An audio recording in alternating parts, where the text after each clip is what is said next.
February 9th, 1850. That's only 9 months ago. Clark, I have a business proposal. Relinquish that dusty laboratory in the middle of nowhere. Come to El Presidio. You may stay in my suite at the Jolly Good Club. My Orem Star membership and military rank afford me certain privileges.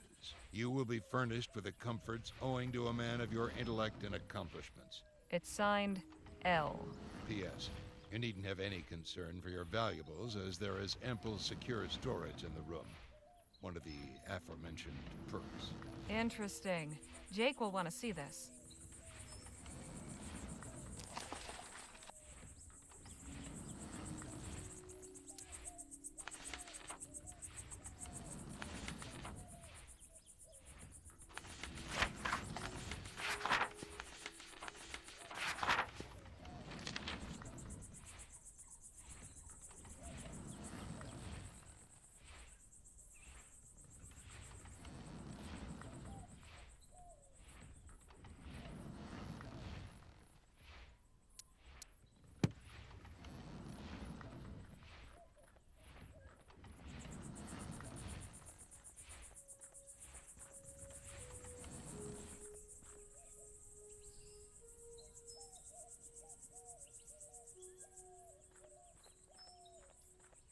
He's listening to the lecture, and I've got nothing to ask. I've had about as... Best not to interrupt. What in the ether is going on here? Miss Larkin was kind enough to offer to paint my shadow. In the altogether? Well, didn't want to get my clothes dirty. Besides, I paint the soul. The subject must bare himself and discard all excess.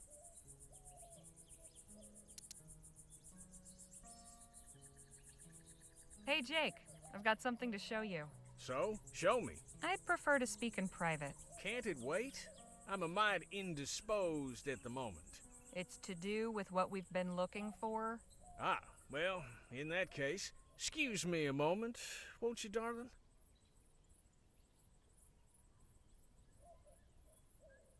All right, what do you got? I found Clark's journal. Have a look at this letter that was inside. An invitation to the Jolly Good Club in El Presidio? Yep. Check the date. 9 months ago.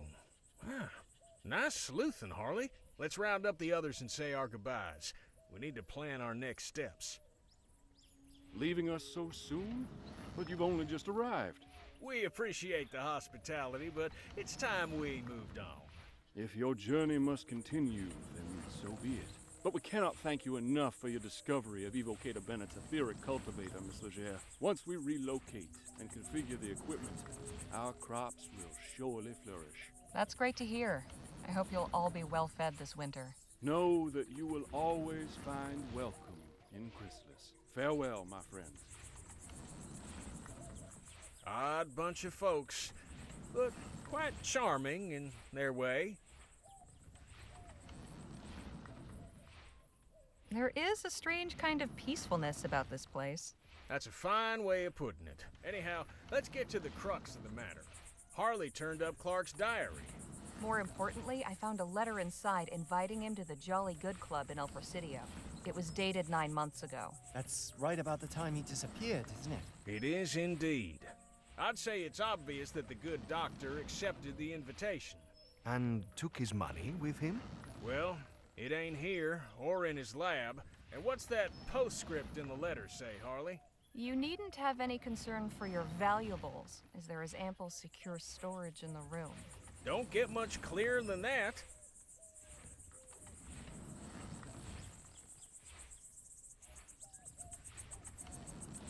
So we're following him to El Presidio? That's a long way from here. We sure this isn't going to be a dead end? You saw for yourself right there in black and white. Clark went to El Presidio, and so we go where the trail leads us. First and foremost, we need some transportation. You haven't got any? Don't you tour around? Sure, but our show wagon ain't gonna fit all of us. Plus, we'll need it to store all the show's props and equipment while we're gone. There's that lady in town with a wagon now. Heard her talking at the saloon once. Said she hires it out to travelers. Sounds promising. Who is she? Her name's Lola Johnson. I think she stays in the old blacksmith shop. Lola Johnson, huh? You know her? Not personally, but I've heard of her. We should head back to Rosewater, no? Yeah, let's get a move on. Right. Harley, I'm putting you in charge of hiring us some transportation. Danny and I are going back to the theater to settle some business. Come get us once you've arranged a ride. And just how am I meant to arrange it, financially speaking? Well, now that may get a mite tricky. Our contract was to pay out at the end of the show's run, but seeing as we'll be breaking that contract, I'm sad to say we'll be forfeiting those proceeds. Anybody else got funds to contribute to the kitty? Not unless this Johnson woman accepts pesos. And I've few enough of those at that. I'm afraid I haven't got anything either. Harley, my dear, I'm afraid we must then prevail upon you to furnish the petty cash needed to get our expedition aloft. Seeing as you're the only other one of our posse who's currently in the position of being gainfully employed. And it goes without saying, but you'll be fully reimbursed once we find what we're looking for, on top of your share. With interest. I certainly hope so. Wonderful. Well then, we'll be seeing you later. What about you two? I think I'll pay Dr. Sedgwick a visit. It's been ages. And I owe him proper thanks for his care. See you in a bit, Harley.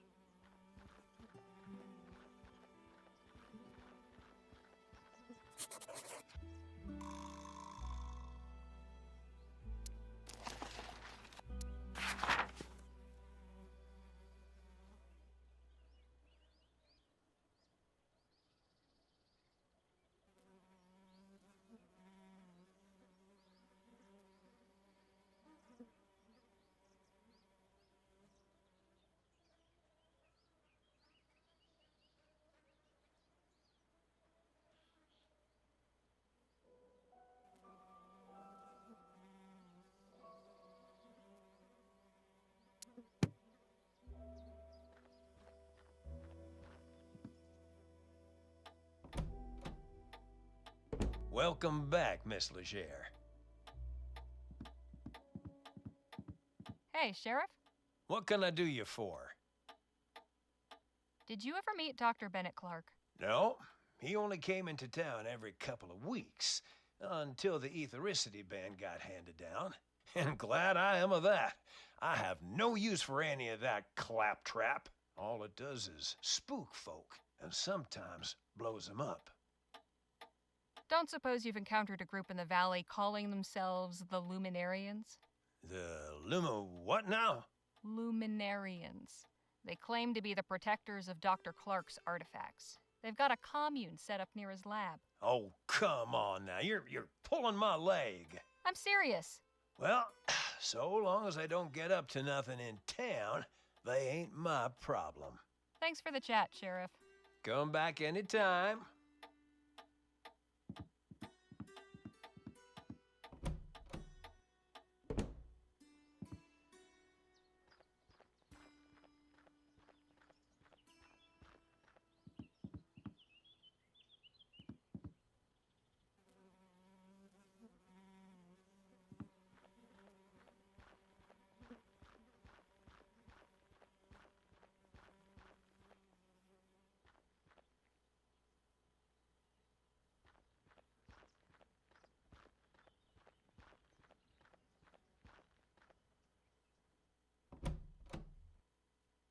Ah, Miss Legere, it's good to see you again.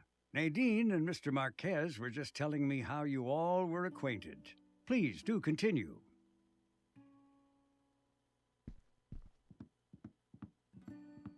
Hey, Phil, let's talk. What about?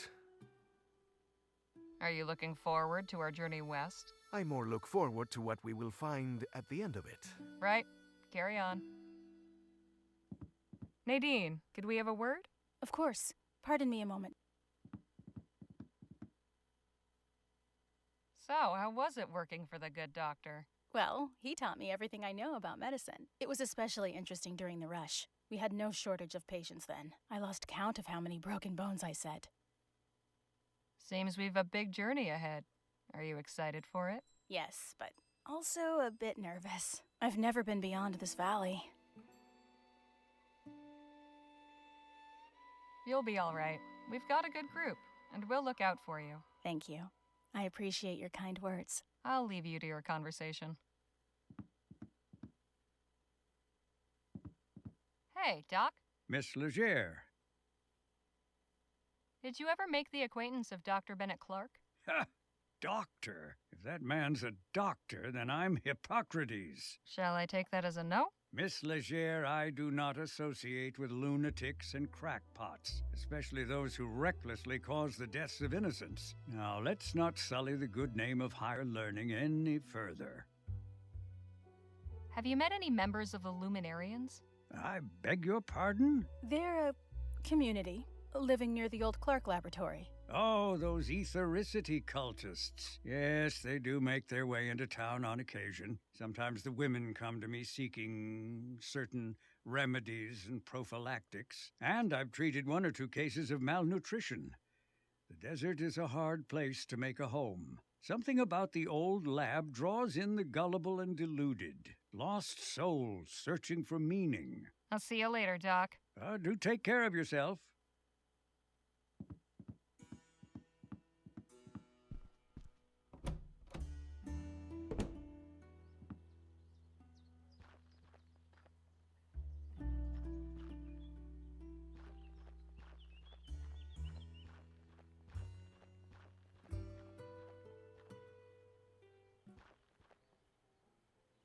Maps for sale! Get your maps here! You just keep turning up like a bad copper, don't you? Nice to see you, too. I'm nearly afraid to ask, what in the Sam Hill are you doing now? I'm selling maps of the town. To whom, exactly?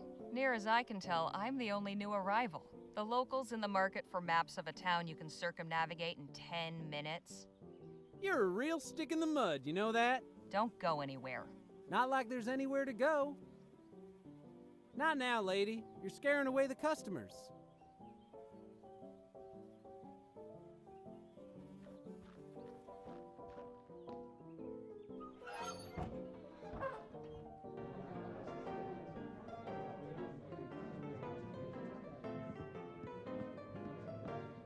The local populace getting sloshed.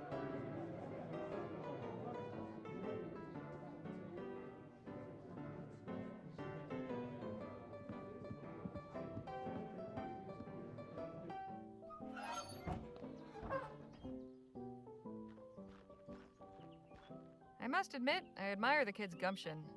His orthography, not so much. Maps of Rosewater! A steal for just 1 crown!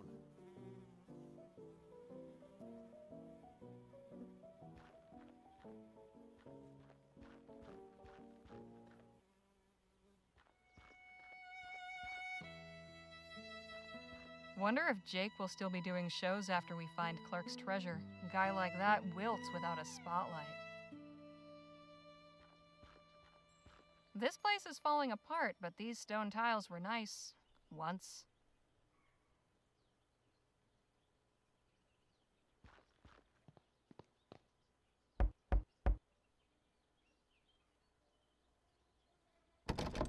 Locked.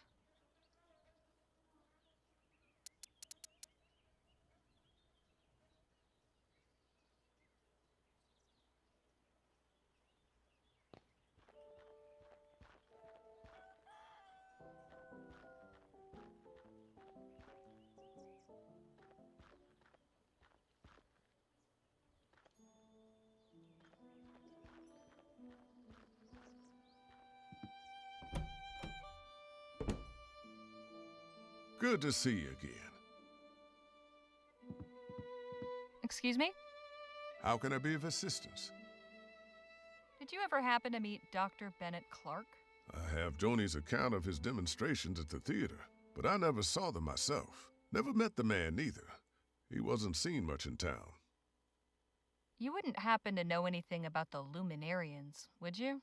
I have no idea what that word even means. Never mind then. I'll leave you to your work. Appreciate it, ma'am.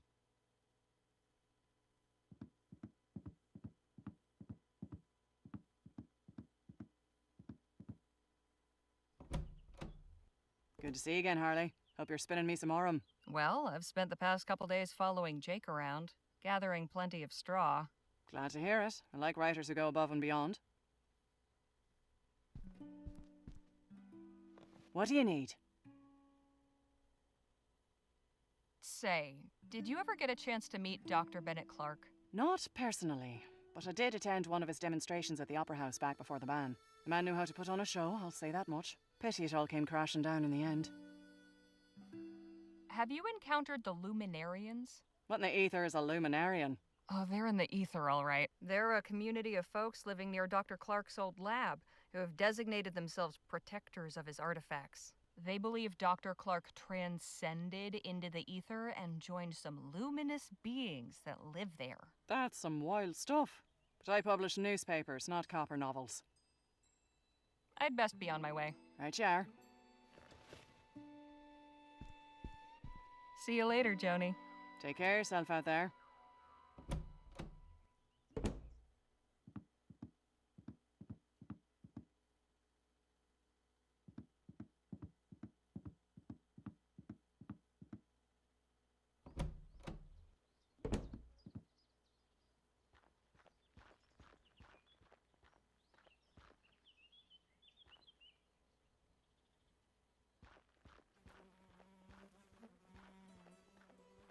No lock. Lola must be home. What do you want? You're Lola Johnson, right? Right. Who are you and what's your business? Name's Harley Leger. My companions and I are headed to El Presidio, and we heard you've got a wagon for hire. I do? How many are you? 5, including myself. My fee is 40 crowns up front.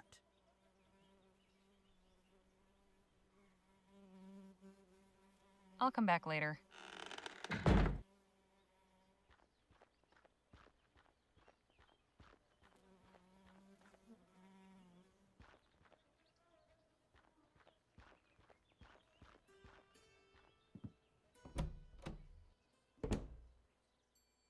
Good to see you again.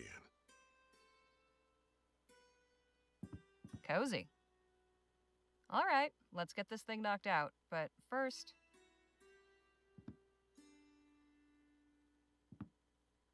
Okay, time to bring home the bacon.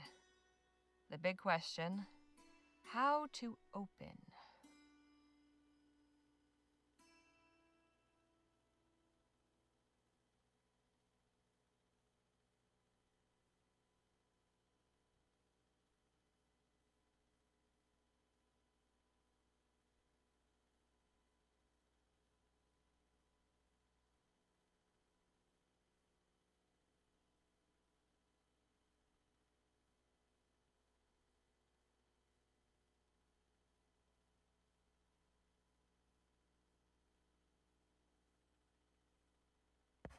When this writer was assigned to pen a profile of a Wild West legend, she never expected to become embroiled in the action firsthand. But no sooner had my private audience with Gentleman Jake concluded than a saloon brawl erupted in the barroom of the Jack of Diamonds, and Mr. Ackerman's legendary pugilistic prowess was put on full display.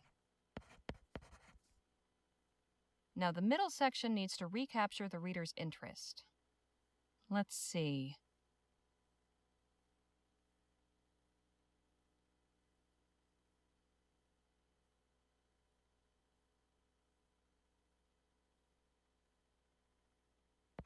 They say the true mark of a person's character is how they behave under pressure. Mr. Ackerman showed nothing but resourcefulness when he found himself taken captive on one recent occasion, the details of which he was not at liberty to disclose. But he was able to recount his escape by means of a clever ruse involving the use of common household items. A true-life tale rivaling the plots of the most lurid copper novels. And now for an ending.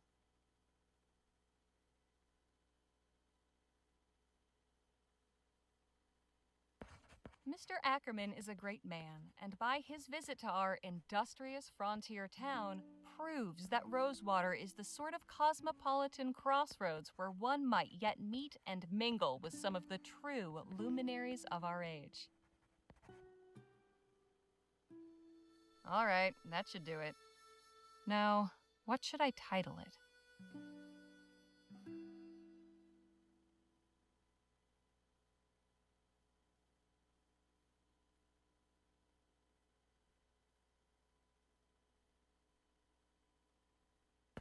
The Continuing Adventures of Gentleman Jake. And done.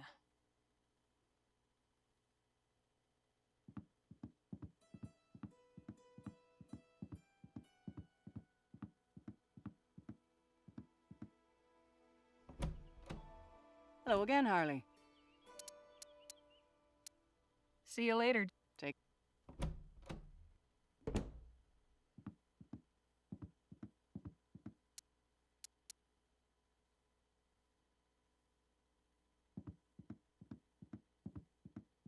This is for Joni's eyes only.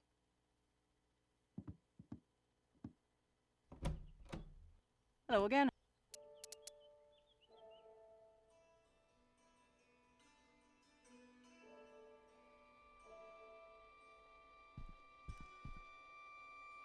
Here you are, Joni. One profile of Gentleman Jake, ready to print. Let's have a look. You know, writing the headline is normally the editor's job. Now let's see. Not even in town for a day, and Spitfire Harley makes her comeback. This is good. You've kept it brisk all the way through. Woof, laying it on a bit thick at the end there, aren't you? Still, I asked you to make the town look good, and you delivered. I appreciate a writer who can take editorial direction. We'll work on the subtlety later. Not bad, Harley. Not bad at all. A few snips here and there, and this will be fit to print. Here's your fee, as agreed.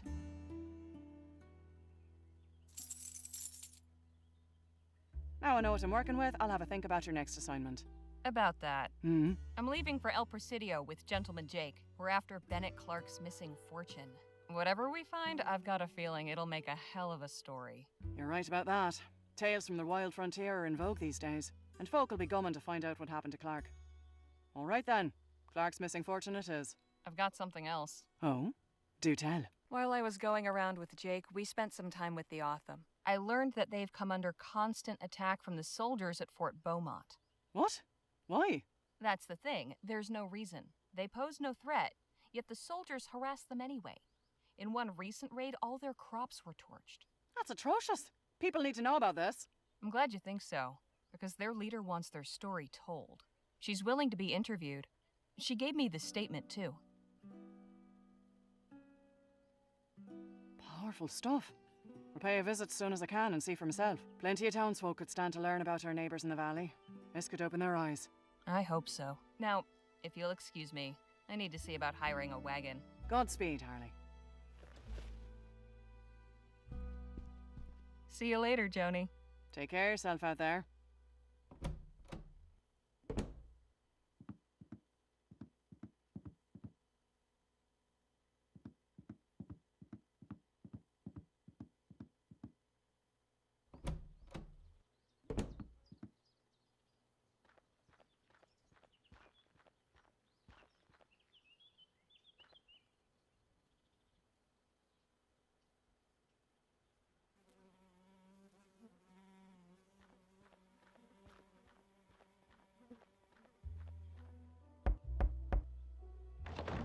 Yeah? Here's your fee. Good. Get your posse together and meet me outside town at sundown. We'll head out then.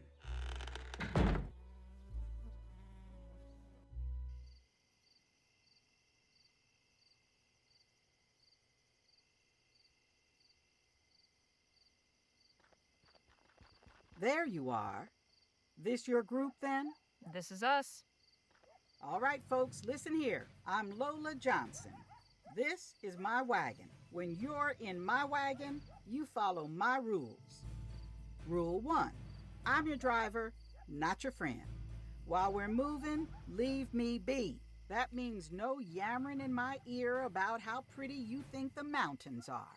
Rule 2, we stop and go as I say. I ain't interested in blowing up my engine just 'cause y'all are in a hurry. Last rule, everybody does their part, be it cooking, hunting, or gathering firewood.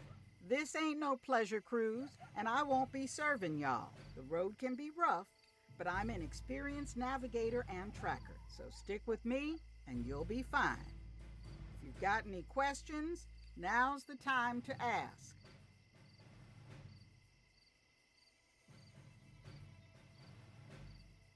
Just how long do you expect this journey to take? I reckon it shouldn't be more than 8 or 9 days, weather permitting. Anything else?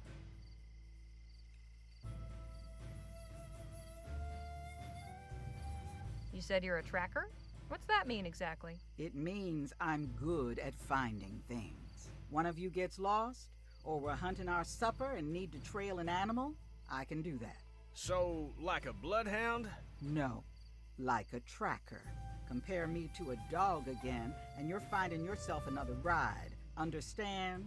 Oh, apologies. I didn't mean to offend. Folk rarely do. Anything else?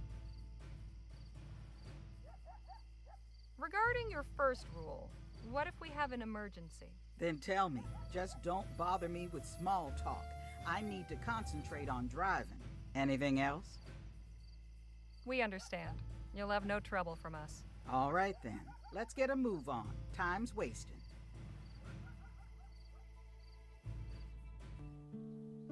We are off, with the first faint tendrils of dawn at our backs. We head west for El Presidio on the trail of the elusive Dr. Clark.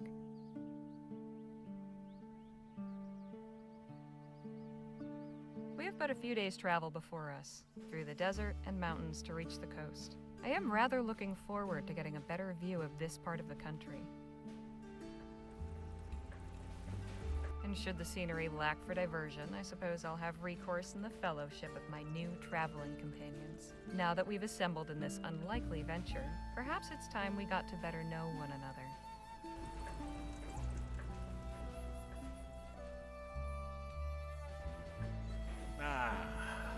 Feels good to be underway at last. Yes, though I must admit I tend to become restless on long trips. Well, we got cards, books, and conversation. Plenty of ways to pass the time.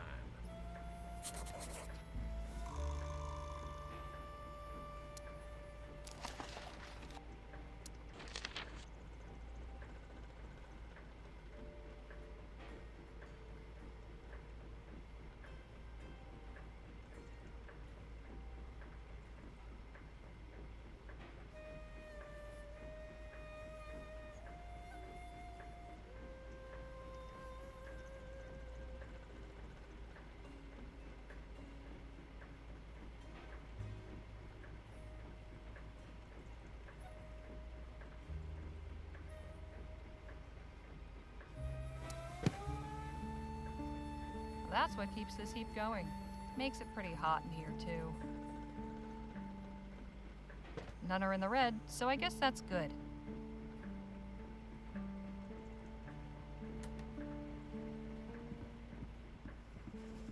Jake's luggage. I could put everything I own in that suitcase, and it would hardly cover the bottom.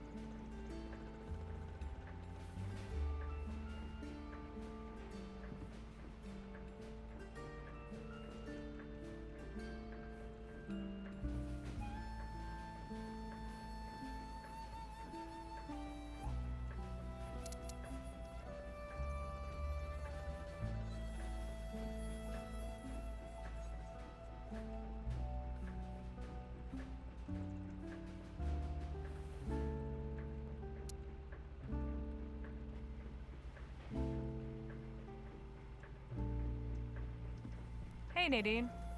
Hello, Harley. Something I'd like to ask you. You seem quite well traveled. What's it like in a big city?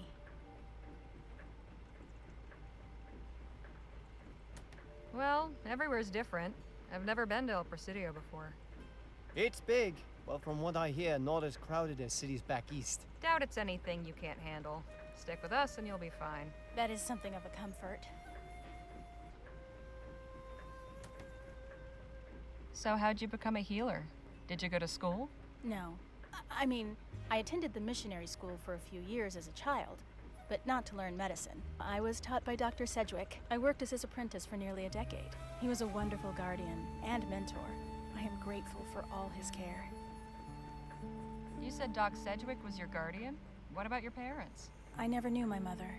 She died soon after I was born. My father worked for Dr. Sedgwick, which is how I came to his household. He took me in when my father died from an infected wound. I'm so sorry. How old were you? I don't remember exactly, but I couldn't have been more than 5. that have anything to do with you choosing to learn medicine? I suppose so. Yes. If I can save somebody's loved one, grant them extra time to cherish together, well, there's no better way to help people, is there? When did you return to the Otham? I went to them in April of last year, but it wasn't a return. They took me in. People were leaving town, and there was less need for me at the clinic. It was Dr. Sedgwick who encouraged me to find my own path. The Otham were kind to accept me as a guest, but truthfully, I'm glad for this opportunity to travel with you and the others. You said the Otham took you in. They aren't your people? No. I don't know who my people are.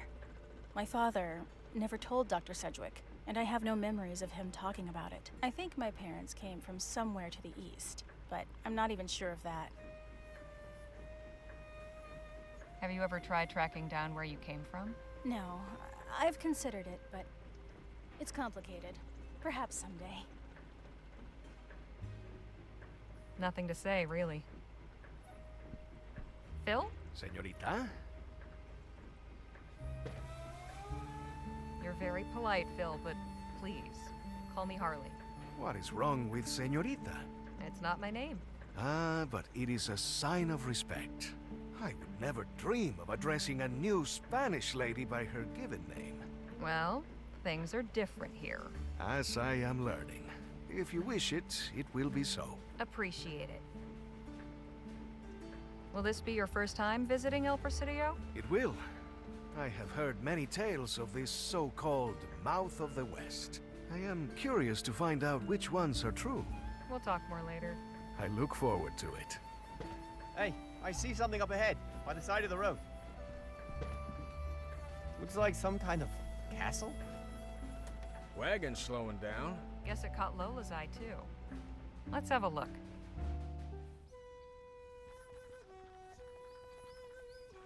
Now that is some truly impressive architecture. Do you think so? Truly?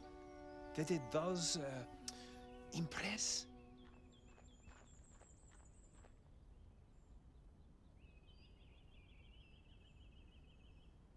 Is this your work? I am indeed visionary, architect, and soul laborer. My name is Vilja Circas. What you see before you is a monument to love. How do you mean? This is my marriage proposal to my darling Marta. Every stone you see has been placed by my hand with utmost care. Soon it shall be completed, and my castle will have its queen. Damn, feller. You're making the rest of us menfolk look bad.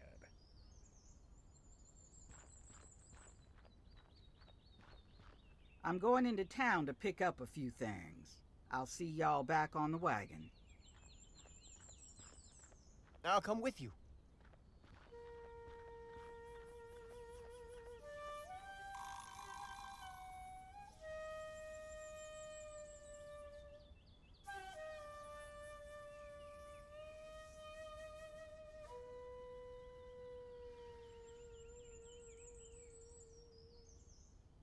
Pardon me, Mr. Circus? Yes, ma'am? There's plenty of ways to profess your love. Why a castle? I am architect and engineer by trade. Building things is what I know. And my beloved Marta always loved castles. I thought this would be fitting. She will be so surprised when she sees it. I cannot wait to see her face. I want to hear more about this Martha.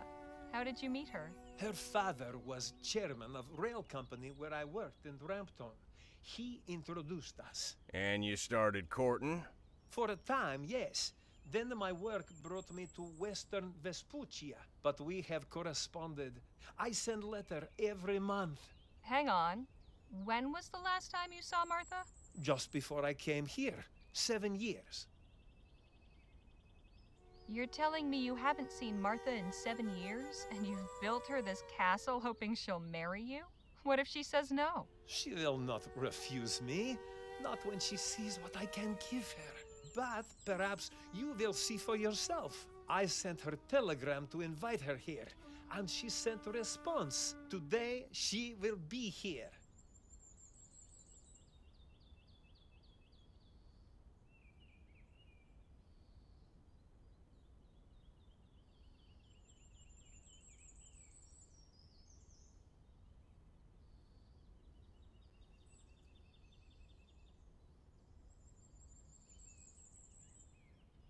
So have you been building this castle for 7 years, then?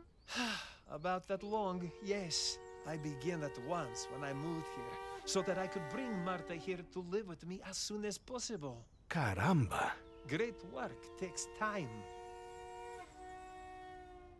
You said you built this all by yourself? How'd you manage that?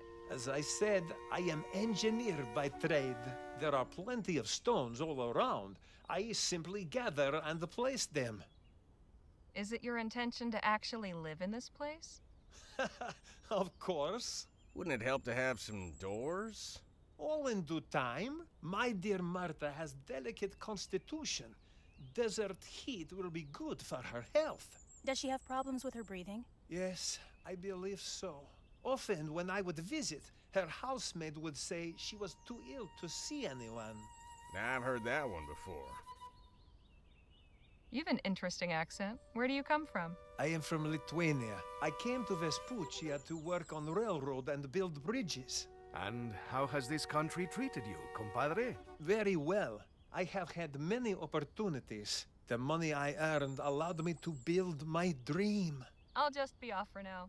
Thanks for the talk. Goodbye.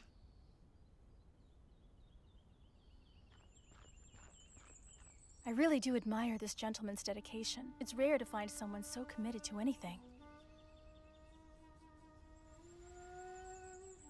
Poor bastard. Hope this is all worth it for him. As do I. Madre mia. Never before have I seen such a romantic gesture. This Martha is a lucky woman. Maybe. If someone did such a thing for you, what would your response be?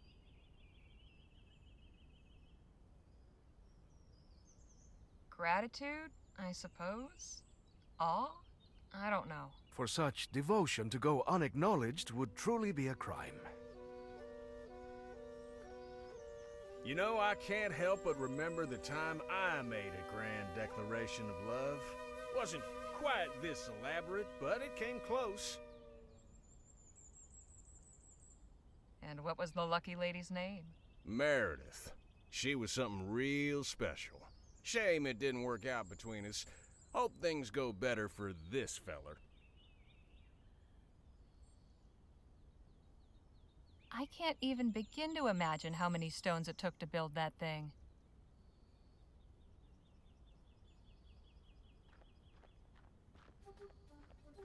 Not sure what's in them, but they look heavy.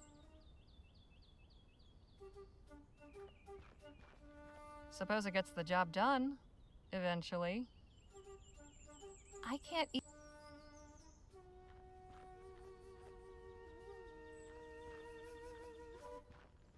Harley, does it seem to you that something is not quite right about Mr. Circa's story? I had that thought, yes. I have a suspicion that the lady over there might have some clarification to offer. Last point in. Doesn't inspire much confidence, does it? Too bad we haven't got more time to spare. I could use a wash.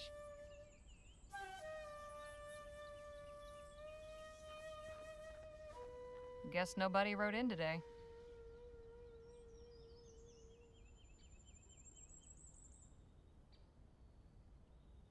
Ma'am? Yes? Your name wouldn't happen to be Martha, would it? Why, yes it is. Martha Ward. Do I know you? No, but I've heard lots about you.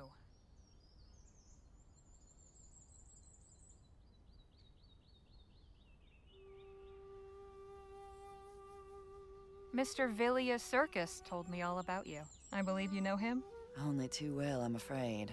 I just want this unfortunate business concluded so I can go home to my husband. Wait, you're married? Quite happily, 6 years last June. Santa Maria. Does Mr. Circus know that? No. That's why I'm here.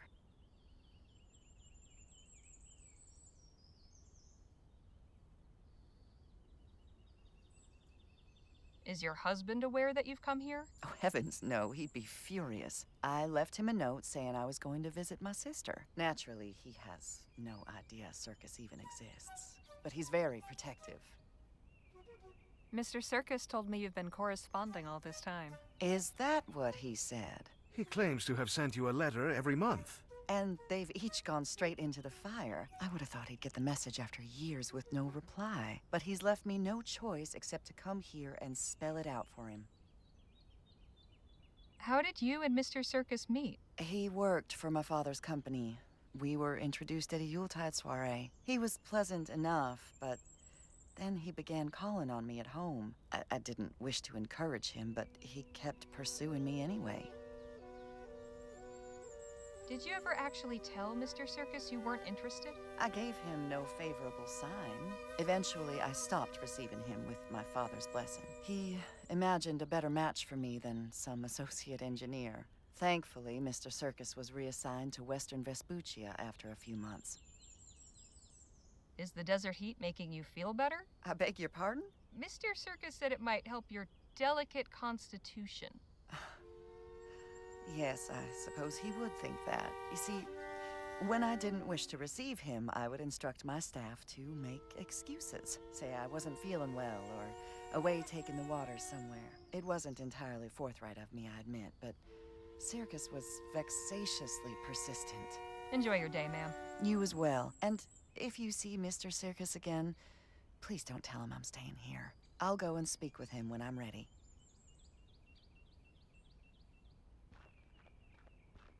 I cannot believe that fool spent all his time chasing a married woman.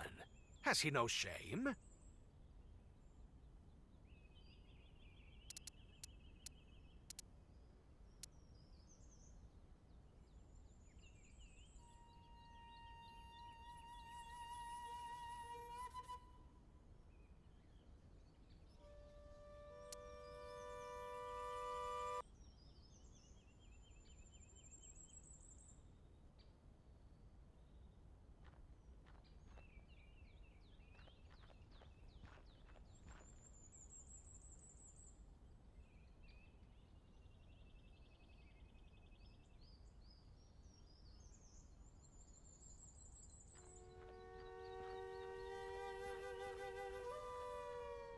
Just goes to show what one man can accomplish if he puts his mind to it. Damn impressive. I have a nagging feeling that things will not end well for poor Mr. Circus.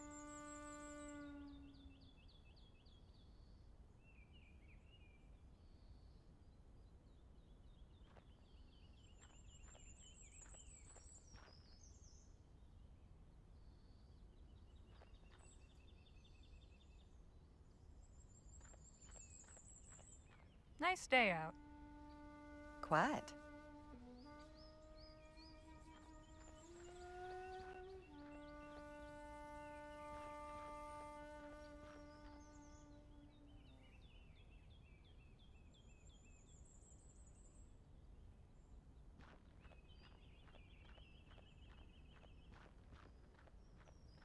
This fellow's been busy. No doubt about that. Pardon me, Mr. Circus? Yes, ma'am?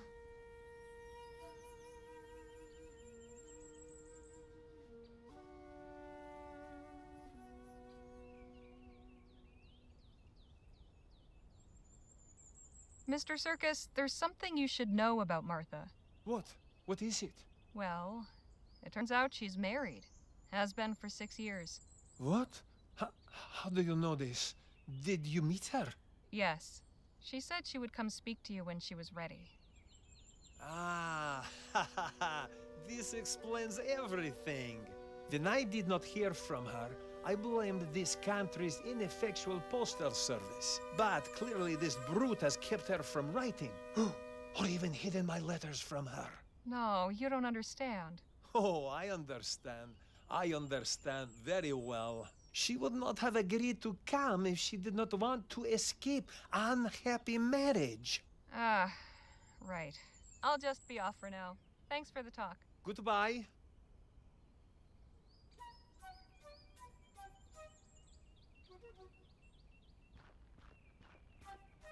I have a nagging feeling that things will not...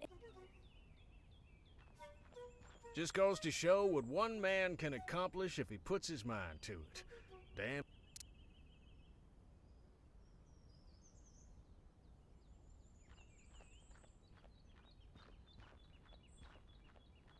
I cannot believe that fool spent all his time chasing a married woman. Has he no shame?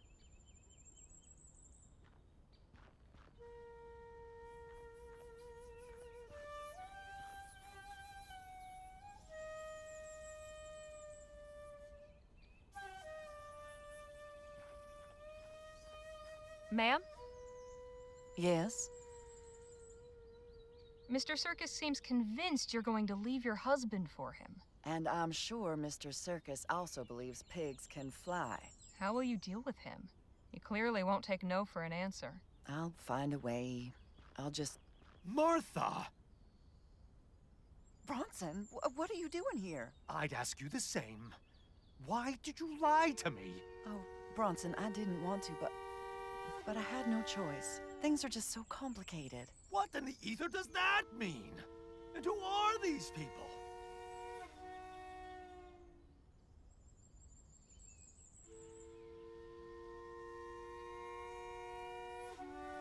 Mr. Ward, I presume? We're just passing through, but we'd like to help your wife. What are you talking about? Please, Bronson, I can explain everything. Damn fine idea. Start by telling me what you're really doing here. I came to deal with some personal business. Personal business? What personal business could you have?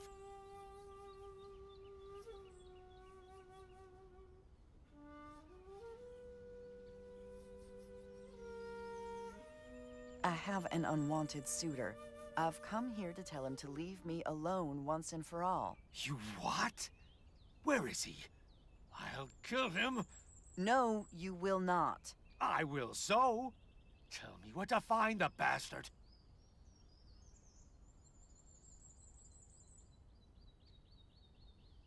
Hey now, get that bee out of your bonnet. I don't need your help. I'll find him myself.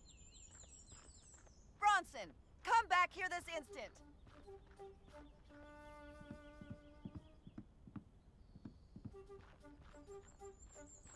I do not think that went very well.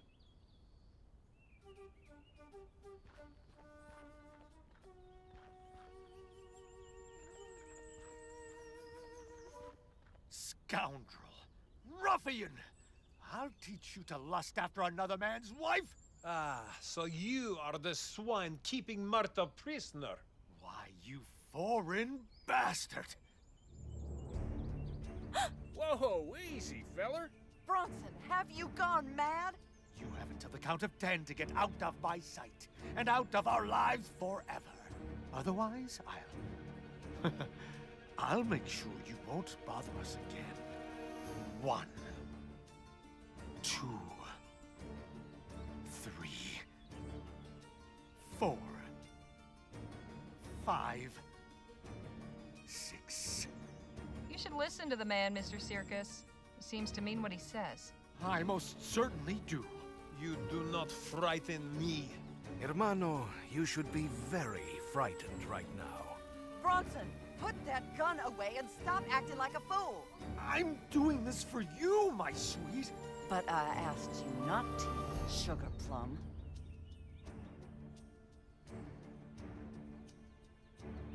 You do well to listen to your wife, Mr. Ward. This is, after all, her business, and not yours. I'm her husband. Of course it's my business.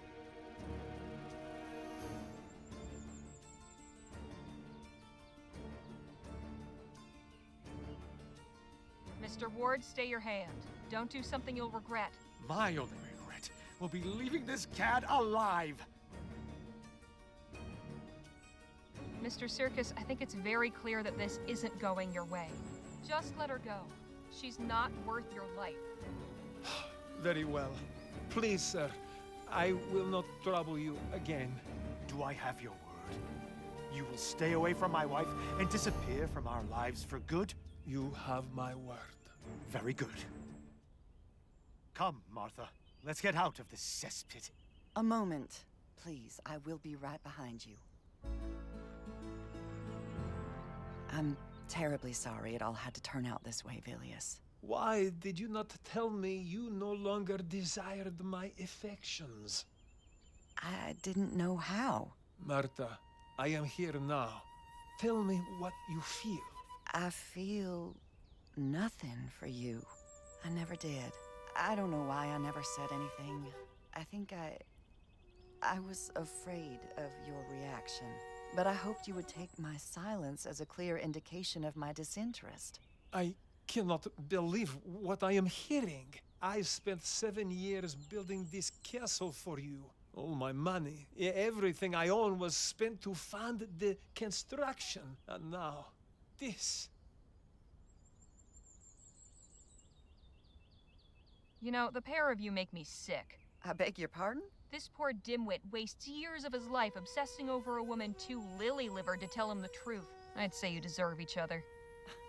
And here I thought you were on my side. Harley is right. You each need to face your truths. Disgraceful. Perhaps I should have been bolder in speech and made my refusal more plain. And I should have heard the words in your silence. Please forgive me. And forget me. I can promise the one, never the other. Goodbye, Marta. Rough break, fella. But there's plenty of mares on the plain. You speak of horses when I have been spurned by a goddess. Now then, deifying was probably your first mistake. What's going on here? Oh, you missed a hell of a show.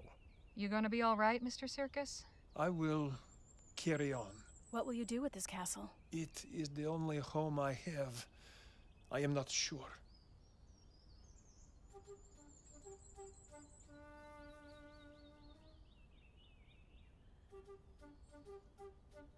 Why not take the opportunity to do some good? You could use this place to shelter the needy. Even make it an orphanage. A place for the abandoned and bereft? Why not? It is that already. We done here? I believe so. Good.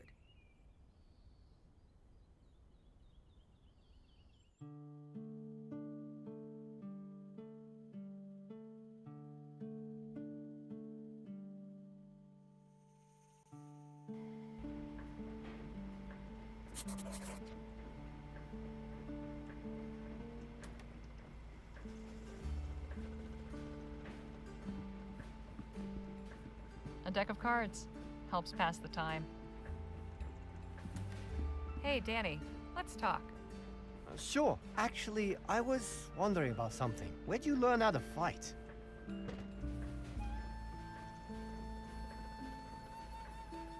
For a while, it was how I put food on the table. No kidding.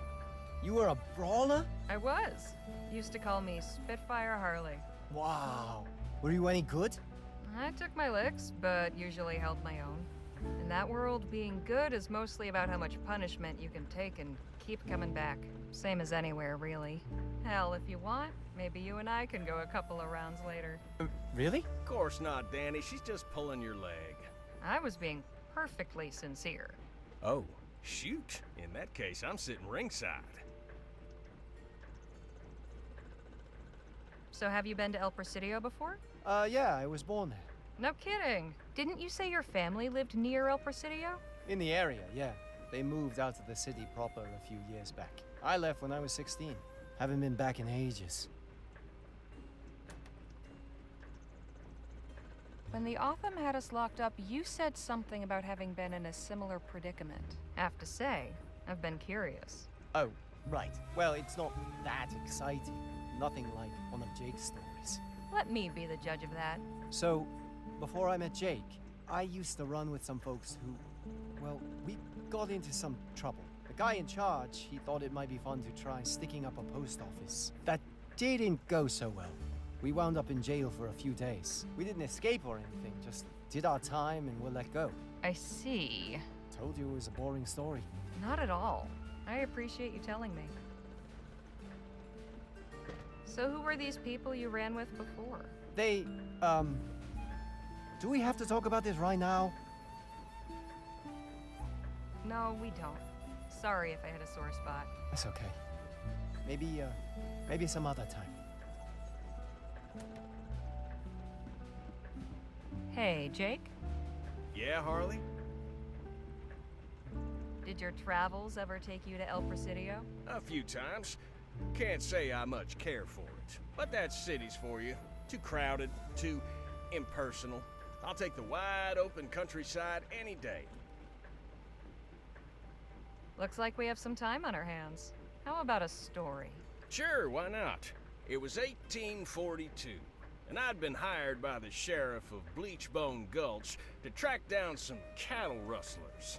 It was a long and winding trail, but by following the signs, I finally tracked down the stolen herd and the rustlers' camp. So I went back to town and gathered up a posse. 4 able-bodied men, plus myself. That night, we went back under the cover of darkness. We had the element of surprise, but we were outnumbered 3-1. Before I knew it, the shooting had started. It was a long and bloody gunfight. In the end, yours truly was the last man left standing. I drove that whole herd on by my lonesome. They were all back home by dawn, with not a head missing. Lost some good fellers that night. But that was the end of cattle rustling in Bleachbone Gulch. Hell of a story. Now there's plenty more where that came from. I appreciate the chat. Anytime, Harley. We're slowing down again. Good. I could use a change of environment. Harley, could I have a word outside? Sure. Sun's getting low. Time to set up camp. Harley and I'll be back shortly. Just gonna take a walk over to that spring. Danny and the others can aid in the preparations. You better not be skipping out every time there's work to be done, you hear? Shall we? Lead on.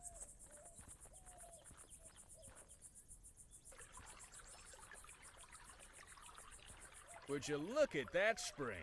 I ain't seen water that clear since that time I went swimming with the Prime Minister's rambunctious niece.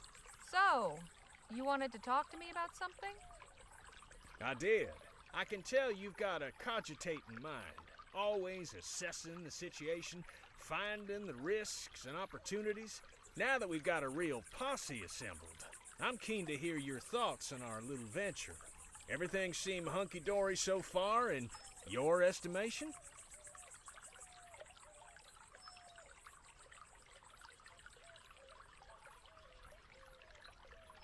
Yes, I think so. It's an odd bunch, all right, but all capable in their own way. If a treasure's out there to be found, I think this gang can do it. Delighted to hear it. You let me know if that changes, all right? You got it. Right, well, we should be heading back. Else Miss Johnson will... Oh, hey there. Howdy, friend. Welcome, welcome. Name's Aubrey Trout, but you're not here about me. I reckon you're here for the spring water. Something special about it? Something special about it? This here's an etheric spring. Best kept secret in the great western desert. Etheric spring? Sure. Y'all know about ethericity, don't you? We're familiar. Well, this water's got the same properties, due to a confluence of etherically sensitive minerals deep in the earth, you see. This here's a hotbed. Taking a drink will cure whatever ails you and grant you the strength of 10 men. No kidding. If what you say is true, people would be lined up from here back to Rosewater. So where is everyone? I told you, it's a secret. Oh, for now, once word gets out, I'll be up to my eyes in folks wanting a sip of the stuff. I can see by your face you're not convinced. Maybe this'll change your mind. Observe. Jumpin' Jehoshaphat. Daily sips of this water have conferred upon me a practically superhuman strength. Now, tell me, how old do you think I am? I imagine a spry young feller like yourself can't be more than 25? What if I told you I was 52? Enough beating around the bush. What's your game? You trying to get us to pay you for this water? Or go in on some fool business venture to sell the stuff? Ma'am, I am wounded. Having tasted bliss, I just want to share it with my fellow man. Or is the spirit of generosity dead and buried? Okay, look, I'll take a drink now. Watch me.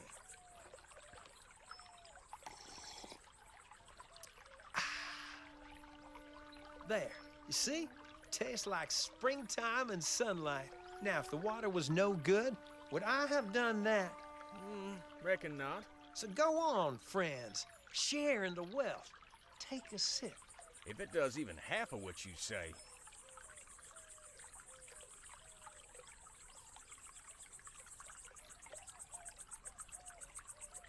Wait. I want to see Mr. Trout take another drink. Beg pardon? If this water's so safe, there's no harm in another sip, right? Of course not. It'll only do me more good.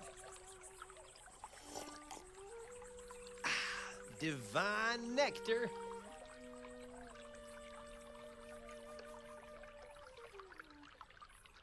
Not so fast. Something is off. I'm sure you won't mind if I have a look around, Mr. Trout. Be my guest.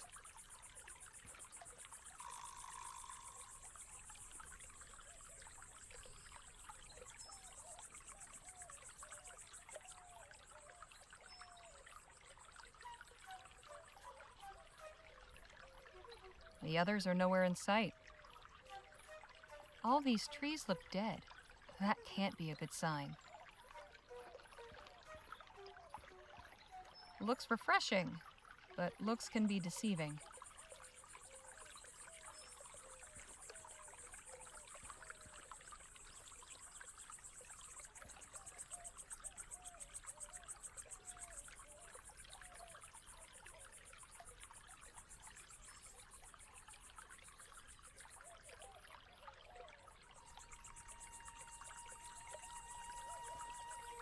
I think something's tucked under there.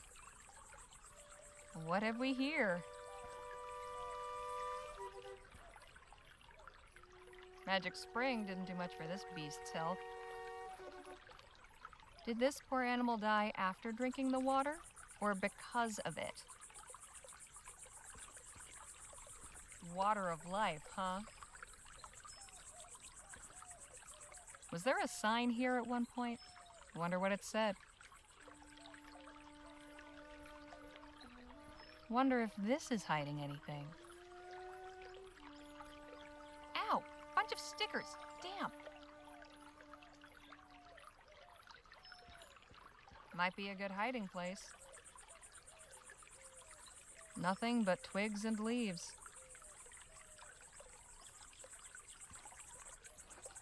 Looks like there's something hidden under that bush.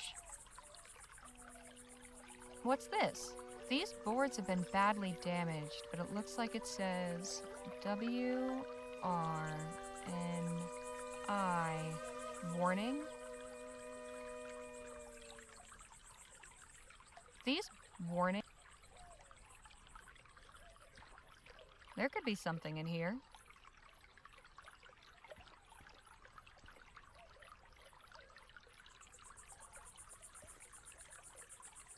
What's this? A money pouch. There's 10 crowns in here.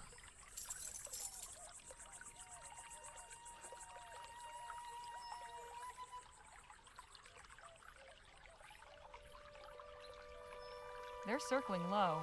That's not reassuring.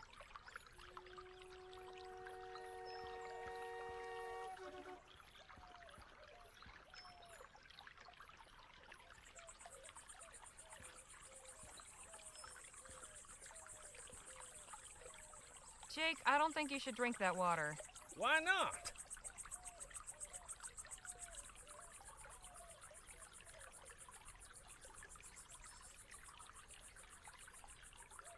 There was a warning sign over there, and someone destroyed it. Really? That stick's been there since I found the place. Never seen a sign. Just have a look at all the trees and plants around the spring. They're dead. I'd say that's a clear warning. Oh, it's a desert. Plenty of straggly-looking vegetation. There was a cow skull in the reeds. Looked deliberately hidden there. Is that right? Yes, I did that. Wasn't nefarious, just clearing the path so no one trips on it. Now wait just a minute. What are you trying to pull here, friend? Nothing. I swear.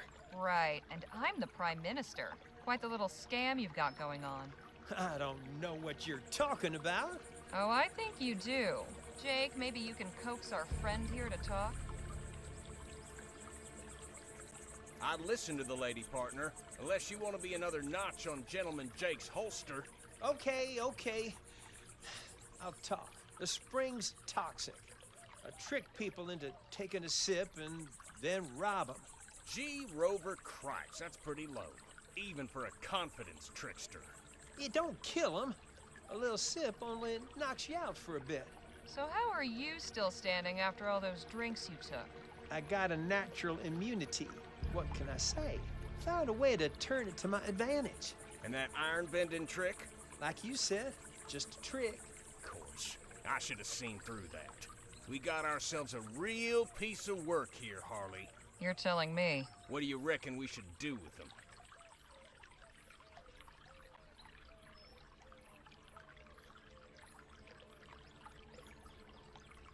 We can't let him work his tricks on anyone else. He needs to be punished. I agree. Please, don't kill me. Do we look like murderers to you? We need to make an example of him. I've got just the thing. Go get me some rope from the wagon, would you? All right.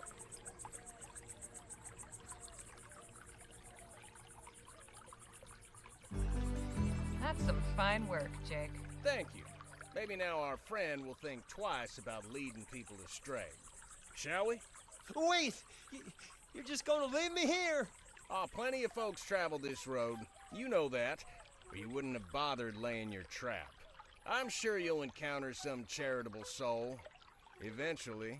Speaking of charitable souls, I found his stash of stolen money while I was snooping around. Well, ain't that something?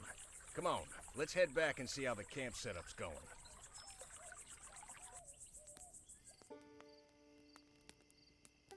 So the little weasels concocted this whole story about how it's an etheric spring and the water has special powers, trying to hoodwink us into drinking it. All I can say is it's a good thing we ain't the rubes he took us for.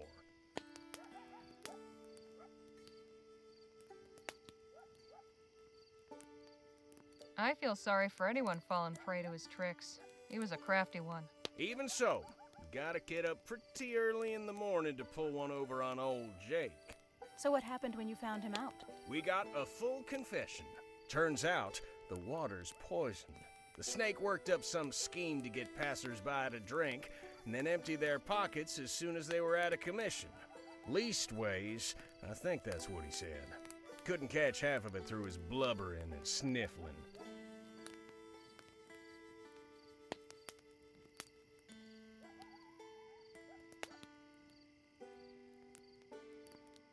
It was a depraved little operation he had going. So how'd you deal with him? We made an example of him. You killed him? Let's just say he won't be harming anybody else.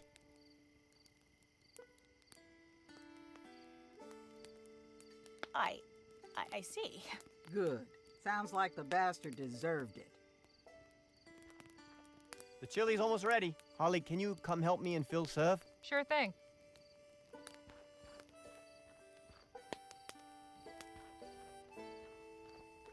That smells heavenly. The kid is a good cook, eh? But I believe this chili could use a little of my secret ingredient. What's that? Mezcal. I picked up a bottle before we left Rosewater. Gives it a nice smoky flavor. And makes you feel nice afterwards, too. This group needs a bit of loosening up, don't you think?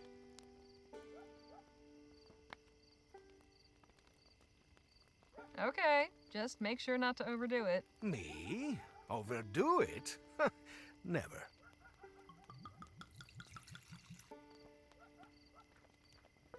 We should be ready to serve.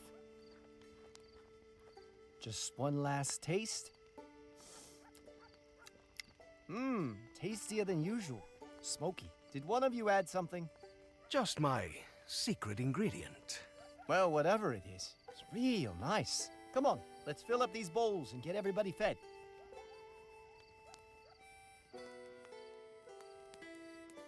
That was some mighty fine chili, Danny boy. Glad you liked it.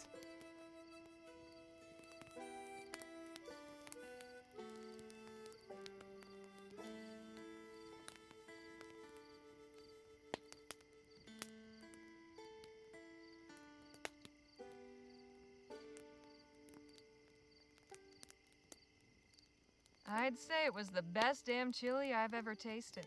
You ever decide to give up gunslinging? Maybe you could open up a restaurant. You really think so? I'd be a regular. Gosh, thank you. It's a nice night. Perfect for relaxing and enjoying the company of one's comrades. The best part of the day. I have always said that the battle is won or lost around the campfire the night before.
Jake and Danny's tent. Nadine and I are sharing that tent. Hope she's not a snorer. I had my doubts about that contraption, but it's really come through so far.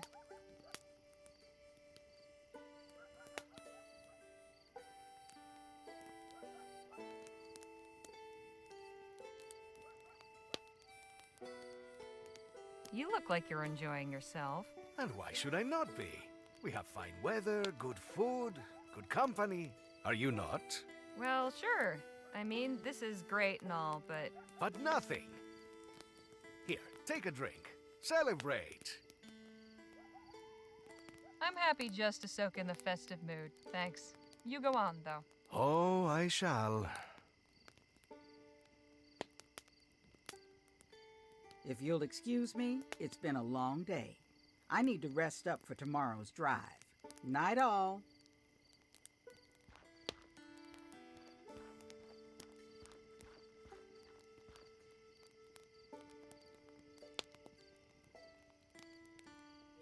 How are you doing, Nadine?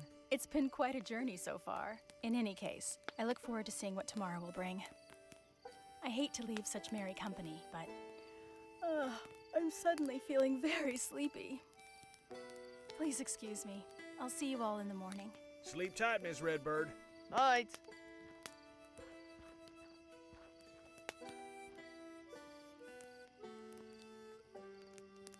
So, Danny, where'd you learn to cook chili anyway? I sorta had to learn. This was back when I ran with those folks I mentioned.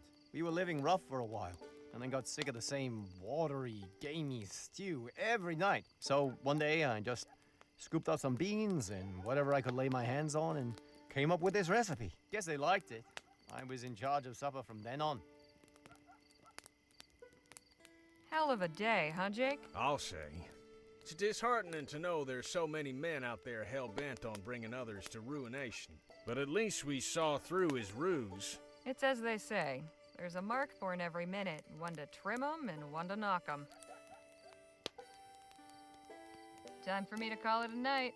Night, Harley. Buenas noches. Sleep well.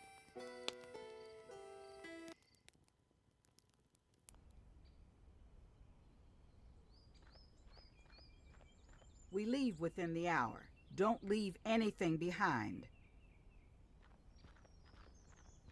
Morning, ladies. Sleep well? Somehow, despite Phil snoring up a storm. Sounded like he was right there in the tent with Nadine and me. Feller works hard, plays hard, and sleeps hard. Nothing wrong with that. Is Danny still sleeping? Nah, he was up at the crack this morning and wandered off someplace. Oh, you don't know where he went? Now, this ain't unusual for him.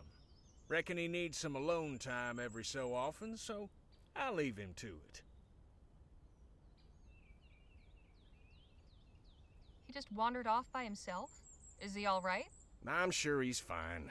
But just in case anything's amiss, why don't you go look for him while Miss Redbird and I pack up the tents? I'd ask Miss Johnson, but I don't want an earful. All right, I'll go.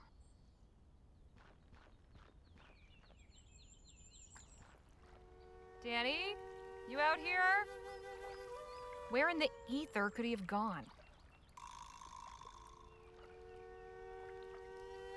The river's pretty calm here, but gets rougher downstream. No idea what these are, but they're pretty.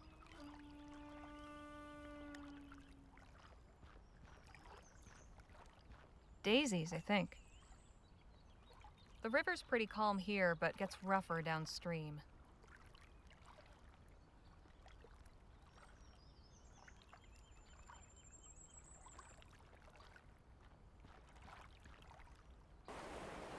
Danny, there you are. Oh, hi, Harley. Didn't you hear me calling? Oh, sorry. No. Sound of the river drowned it out, I guess. Is everything all right with you? Sure. I'm fine. Come on, Danny. You can tell me. It's just, I miss Petey, my friend. Today is 3 years since he died, so I just wanted to be alone with my thoughts.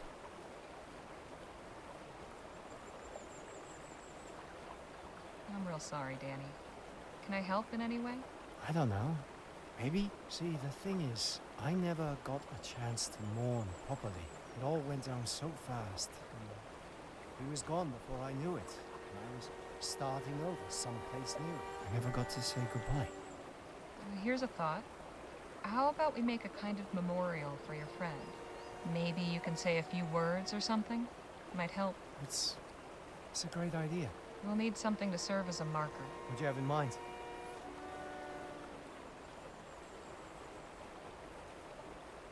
Well, you knew Petey. What do you think he'd have liked? Well, maybe a rock would work as a marker? Let's see what we can find.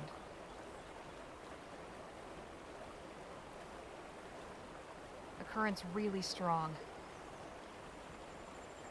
These flowers are a nice shade of blue.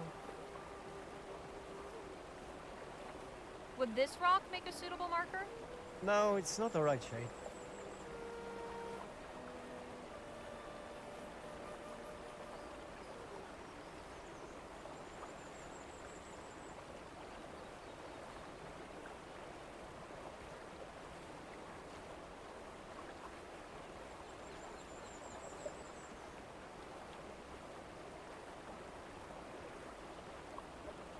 Striking little purple flowers.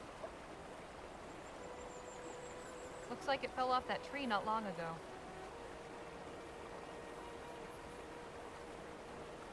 How about this rock here? No, it's too big.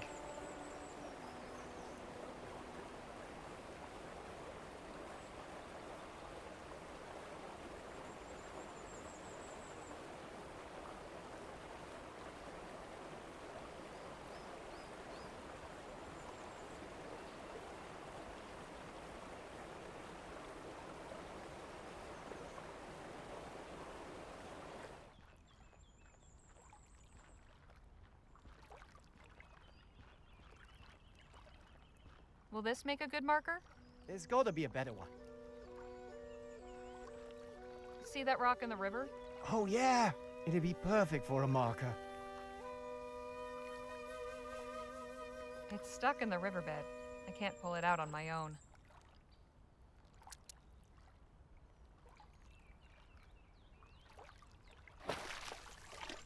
You did it! Where do you want it? How about by that tree? That's good. Just need a couple more things. Like what? The stone isn't a marker until it's been marked, so we need some way to do that. And I'd like to put something nice on the memorial. People usually do flowers, right? Suppose so. Would you mind if I stayed here? I want to think about what to write. Sure. I'll be back with the stuff once I've found it.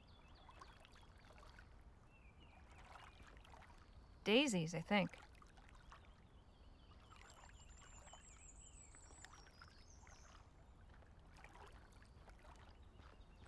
No idea what these are, but they're pretty.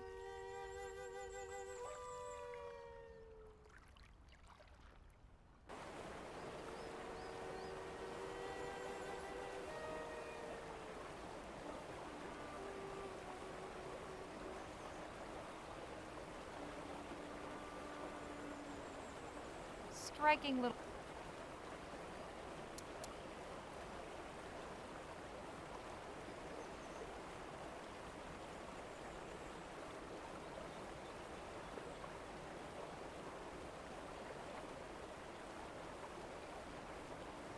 It's especially rough here.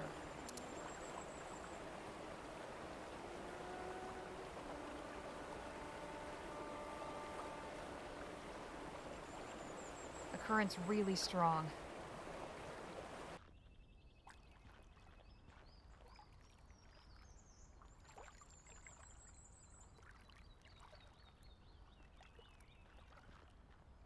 Hey, Danny? Yes, Holly. So, how are you feeling? Oh, better, I guess. It's nice to be able to do something for Petey.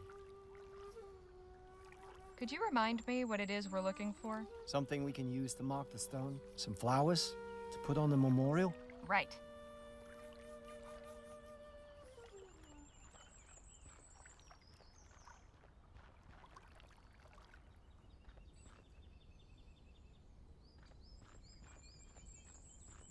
Nothing but ashes and a few charred bits of wood.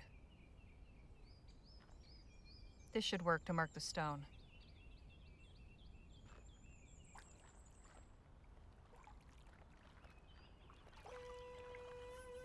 Hey, Danny? Yes, Holly.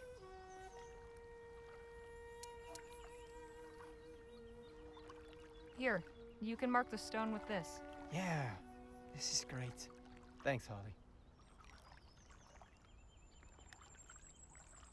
Hey, Danny? Yes, Holly.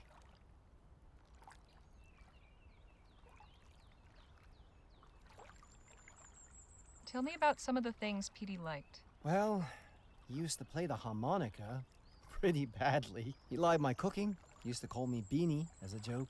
And, his favorite color was blue. Is that right? Yeah, he had this ratty old blue shirt he always wore. It was falling apart. Smelled awful. But he insisted it was lucky. Made the rest of us wear something blue for luck. Hence your vest. Yeah. What was Petey's full name? His full Chinese name was Si Pengfei, but we called him Petey, just like everybody else called me Danny. So your name's not Danny Luo? It's Lo Danning, but it was easier to switch it around to make it sound more Vespuccian. Just like Phil. Yeah, I guess so. Funny, you're the first non-Chinese person I've ever told my real name. Not even Jake knows it. Well, I'm honored. What happened to your friend? Well, Petey and I left El Presidio along with 5 of our friends. We were looking for new lives out on the frontier. I told my parents we were pooling our money together to buy a farm, which was true.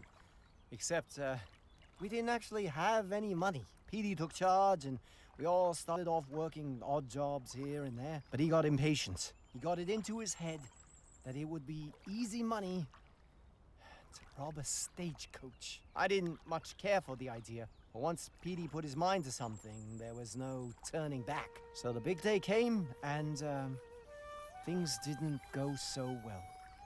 Petey didn't make it. I was the only one who did. I'm sorry. Me too.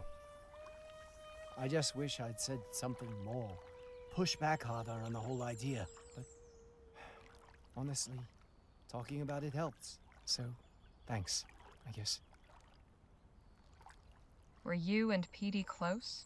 We grew up together. He was more like a brother to me than my actual brother. You know, I lost my brother too, not that long ago. His name was Bill. Really? I'm sorry. Dead 6 years now, but not a day goes by I don't think about him. The pain never really stops. Some days it hurts just a smidge less. It's the most you can hope for. Yeah, I know what you mean.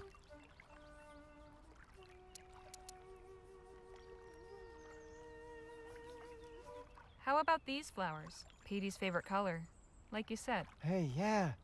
These are perfect. That's everything, right? I think so. Well, I haven't gotten the incense paper, so this will have to do. It means a lot, you taking the time to do this. I'm sure you had better ways to spend the morning. Can't think of any. If you don't mind, I'd like to be alone for a bit. Sure thing. See you back on the wagon.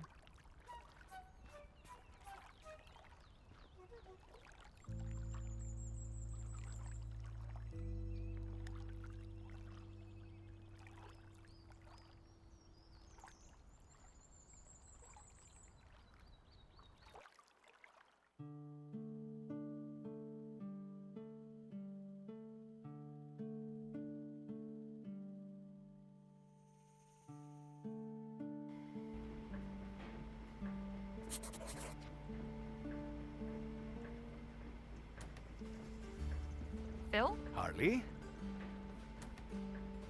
Now we've got some time.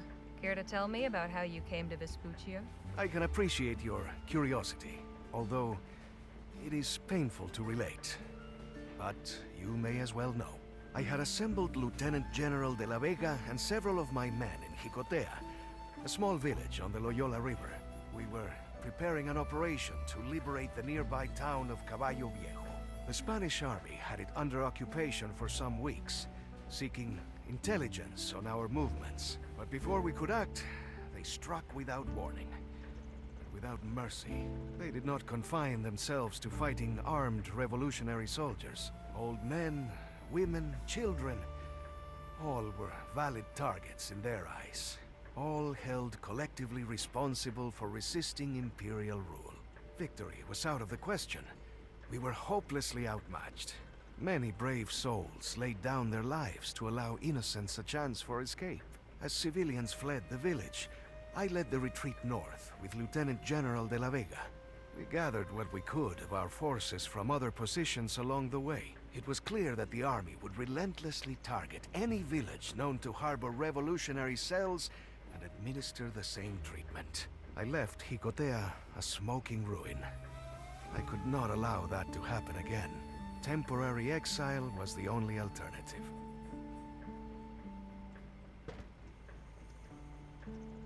Holy hell, what a story.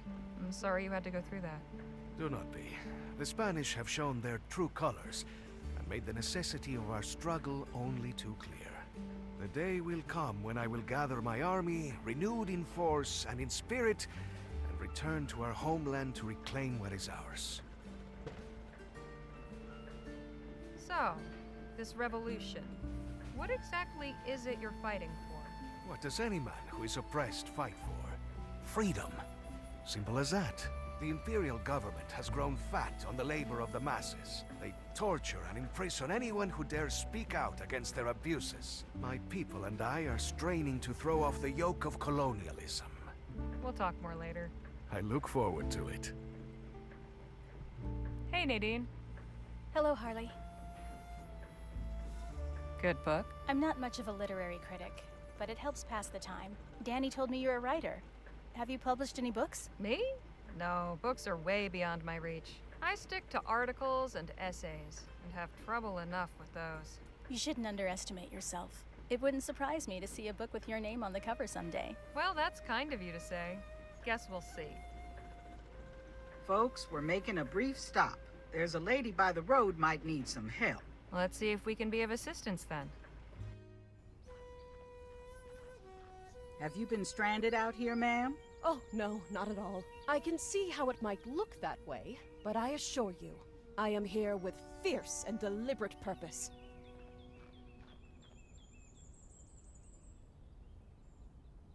So what possessed you to come stand out in the middle of the desert? My name is Amber Lee, and I am a paleontologist. Beg your pardon? It means I collect and study fossils.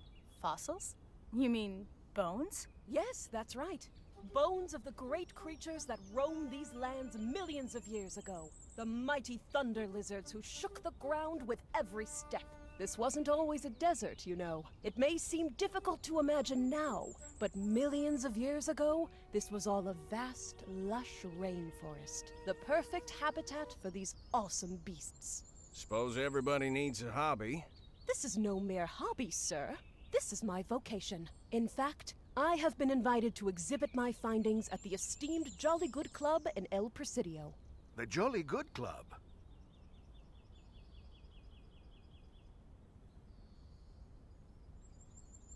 What a coincidence. We're on our way there right now. Is that right? Are there members of the club among you? No. Are you a member? Alas, women are not permitted to join. They have made a special exception to allow me to give my lecture, and they are expecting something spectacular. If I don't find something truly extraordinary to show, I will be in quite a bind. Fortune has not been in my favor on this expedition. I am certain this area is full of treasures. Fossilized remains, that is. But the Earth stubbornly refuses to yield up her secrets. Say, have you any experience with excavation?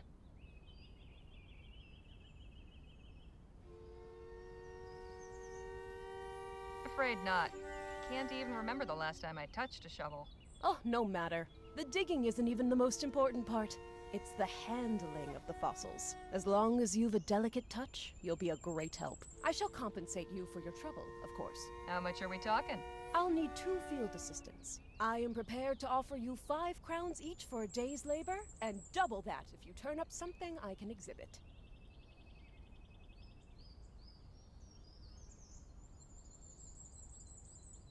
So at least 10 crowns in total, and 20 if we both find something? All right, that sounds fair. Wonderful! You taking point on this, Harley? Guess so.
Miss Johnson, want to help me out? If I must. Now remember, we are searching for bones belonging to the great dinosaurs that I believe were once abundant here. They may be scattered in pieces. I aspire above all to discover and assemble a complete skeleton for display. My holy grail, if you will. If you uncover anything useful, be sure to tag it for classification. Will this take long? We shall reconvene in an hour. All right, but not a minute more. May fortune favor our search.